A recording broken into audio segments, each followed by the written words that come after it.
It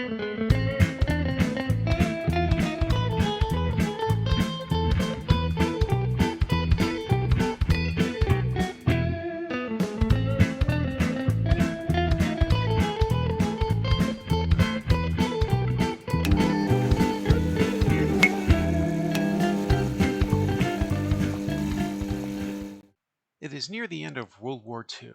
An older man is mining for gold and finds it. Now he must trek over 500 miles to the nearest bank to deposit it. On his way, he runs into a small platoon of Nazis. The commanding officer of the group signals them to leave him be. Unfortunately, the old man runs into another group of Nazis. Swiftly, he fights back, and this self defense draws the ire of the commanding officer, Bruno.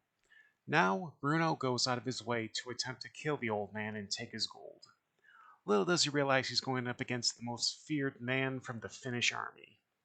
Sisu offers gory action with such glee, ranging from knives through the skull, hand thrown landmines, and a lot of bullets. One scene involves the old man hiding underwater, slitting the throats of Nazis who try to intercept him, then uses the throat slit to take in oxygen while remaining underwater. The fact that Nazis are on the receiving end of this violence makes it even more enjoyable. The film shows no degree of brutality against Nazis is unwatchable. There is also a subplot involving kidnapped women who are reduced to being sexual playthings to the Nazis. Don't worry, there is no on screen simulated act of rape. Honestly, to do so would break the immersion of fantasy elements incorporated into the gritty setting. Granted, it's right out of the same subplot from Mad Max Fury Road. However, I liked it in Fury Road, and I liked it here. The spotlight given to the ladies is earned and executed above satisfaction. When I looked at the cast, I was pleasantly surprised to see the father and son acting duo of Jorma Tamila and Ani Tamila. You may not know the names, but I hope you know the cult Christmas classic Rare Exports A Christmas Tale. But in this film, Jorma plays Tommy Korpi, the one referred to as Sisu, and Ani plays a reluctant Nazi hesitant to go after Atami.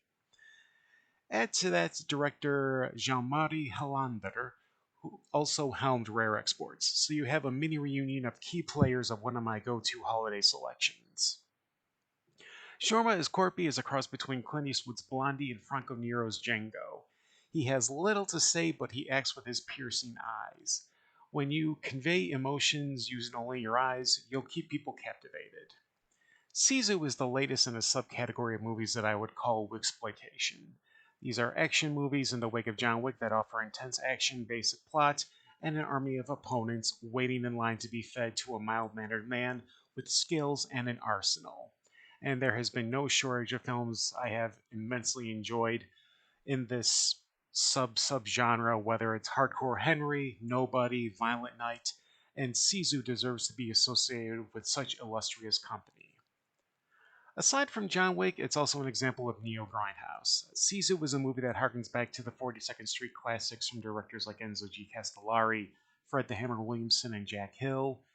Titles off the top of my head include Death Wish, Coffee, Mean Johnny Burrows, Street Law. Neo Grindhouse examples include The Devil's Rejects, Hobo with a Shotgun, and Mandy. Sisu was familiar but also fresh at the same time.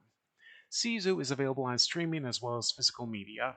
This is one to get. The violence and the performance by Jorma Tamila will keep you entertained. Easily one of my favorites. Also, as noted in the trailer, the dog doesn't die, neither do the German shepherds used by the Nazis, so no dogs were harmed throughout this film.